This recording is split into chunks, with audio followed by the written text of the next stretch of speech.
親愛天父，我哋深知呢個世界誘惑紛雜，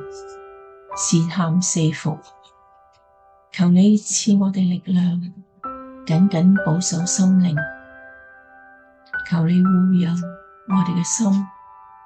唔被世俗嘅虛妄嘅沾染，唔為罪惡嘅試探所動，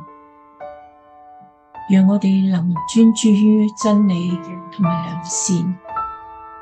當恐懼、懷疑、憤怒侵擾內心嘅時候，求聖靈以溫柔嘅安慰引導我哋，使心靈重歸平靜，安住喺平安之中。求你賜下分辨善惡嘅智慧，讓我哋時時謹守心思意念，願我哋嘅心成為討你喜悅嘅